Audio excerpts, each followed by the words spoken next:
Assalamualaikum warahmatullahi wabarakatuh. Perkenalkan, nama saya Jeffer Gavra Abinaya dengan NIM A11 2024 15771 dari kelompok 43 UG2. Saya, Gavra, akan mempresentasikan hasil proyek kami dari kelompok 8, yaitu pengembangan sistem deteksi kantuk berbasis analisis citra gestur pada pengemudi. Sebelumnya, perkenalkan dari tim saya ada Muhammad Fahmi Zihab, Rizky Gizal Latif Hilman, Laila Aulia Wijaya, Muhammad Ali Setiawan, dan saya sendiri. Lalu untuk latar belakang rumusan masalah dan tujuan dari proyek kami itu ada sebagai berikut, yaitu menurut WHO setiap tahun itu jutaan orang meninggal dan mengalami cedera akibat kecelakaan jalan raya. Salah satu penyebabnya itu ya ada dari kesalahan manusianya sendiri, terutama akibat pengemudi yang kelelahan dan mengantuk. Nah, berbagai pendekatan teknologi itu telah dikembangkan untuk meningkatkan keselamatan pengendara. Salah satunya menggunakan computer vision untuk mengenali ekspresi wajah, kedipan, atau gerakan kepala pengemudi. Lalu untuk rumusan masalah dari kelompok kami ada dua, yaitu belum adanya model deteksi kantuk berbasis deep learning yang mampu mengenali tanda-tanda kantuk pengemudi secara akurat dalam berbagai kondisi, gestur, dan pencahayaan. Yang kedua ada kinerja model deteksi kantuk yang sekarang itu masih belum optimal, entah itu secara real time, tanpa mengorbankan akurasi deteksi. Nah, lalu dari itu semua, tujuan dari proyek kami ialah mengimplementasikan algoritma deep learning untuk mendeteksi tanda-tanda microslip secara real time berdasarkan gestur wajah pengemudi. Kalau ada membangun sistem yang dapat memberikan peringatan dini dan juga mengembangkan prototipe sistem deteksi kantuk yang akurat yang dapat diintegrasikan kepada kendaraan. Nah, apa itu microslip?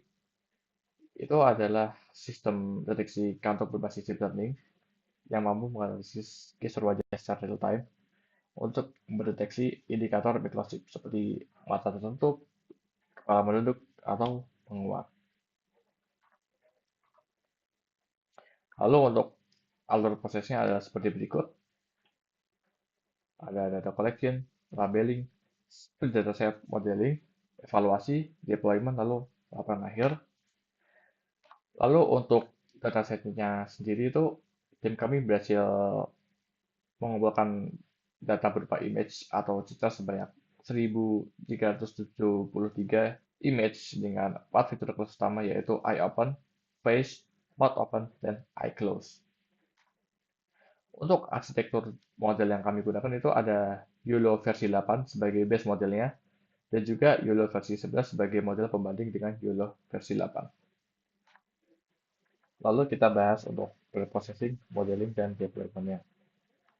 Untuk preprocessing dilakukan dua tahap, yaitu resize image menjadi 640 kali 640. Lalu yang kedua ada proses augmentasi dataset, yaitu dengan mengenali objek dari beberapa sudut pandang seperti fully horizontal, brightness, dan vision. Nah, lalu untuk modeling dulu versi 8-nya ada sebagai berikut, yaitu kode konfigurasi trainingnya. Di sini ada beberapa parameter yang harus diketahui, yaitu ada epoch 50, itu artinya tuh model akan melihat 50 gambar dalam sekali jalan. Jika epoch semakin tinggi, maka model akan lebih baik dalam mengenali pola tetapi akan menyebabkan overfitting. Lalu berikutnya ada parameter IMGZ, IMGSZ 640. Itu artinya model akan melatih semua image dalam size 640 kali 640. Lalu berikutnya ada parameter batch 8, yaitu model yang kita training itu akan memproses 8 gambar sekaligus, kemudian memperbarui bobotnya berdasarkan hasil tersebut, sebelum melanjutkan ke batch berikutnya. Lalu berikutnya ada augment through, artinya tuh model akan melatih gambar dengan hasil augmentasi seperti split horizontal maupun brightness. Lalu untuk hasil trainingnya seperti ini. Ini menandakan bahwa model mampu mempelajari pola dari data dengan baik. Lalu untuk evaluasinya seperti ini, didapatkan coefficient metrik yang artinya model ini sangat baik dalam memprediksi IOpen dengan 476 prediksi yang benar dan hanya sedikit kesalahan. Model ini juga cukup akurat dalam memprediksi face dengan 354 gambar yang benar, meskipun ada sedikit kesalahan di kelas mount open. Lalu untuk berikut MIP-nya. Nah, untuk model pembandingnya yaitu Euler versi 11, hampir sama dengan sebelumnya yang versi 8 dengan parameter yang sama, cuman bedanya di sini ialah modelnya saja, versi modelnya saja. Nah, lalu untuk source code app.py-nya itu seperti apa?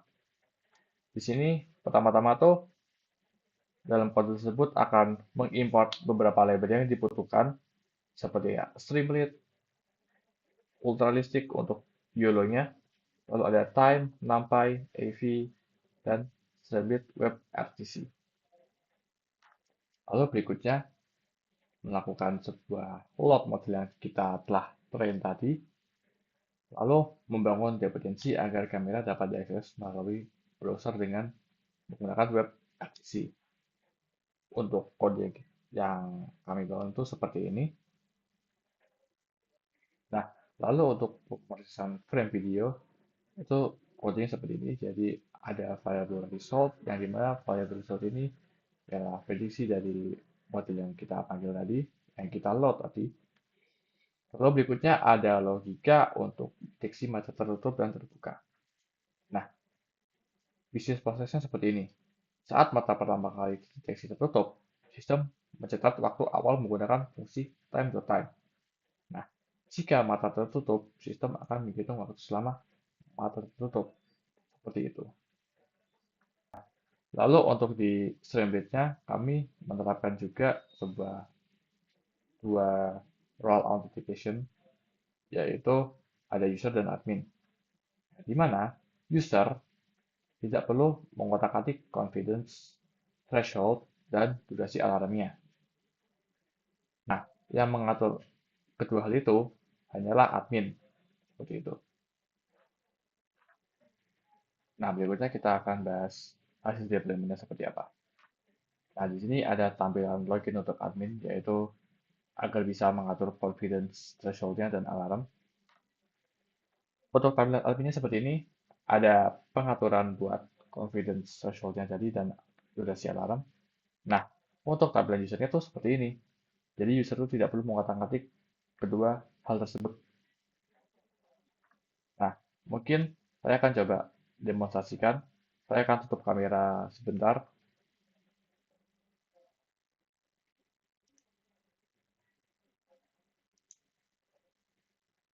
Nah, untuk tampilan Streamlit-nya seperti ini. Kita coba untuk start kameranya. Nah, di sini bakal terlihat box untuk face, lalu ada untuk mata, lalu ada untuk mulut juga. Seperti itu. Nah, kita coba untuk eye close. Nah, sistem akan memberikan notifikasi bahaya ketika sudah 2 detik mata kita tertutup. Nah, kita akan coba atur hal tersebut di admin.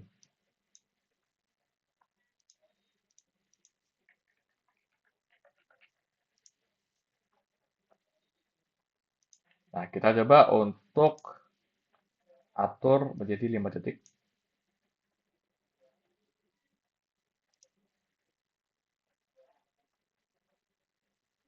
Oke, kita coba tutup mata selama 5 detik.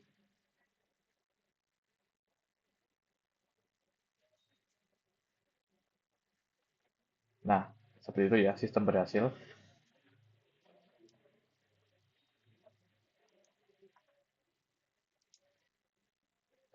Nah, untuk link source code-nya ada di GitHub dengan link di bawah ini. Dan itu saja presentasi dari saya. Terima kasih. Wassalamualaikum warahmatullahi wabarakatuh. Atas videonya.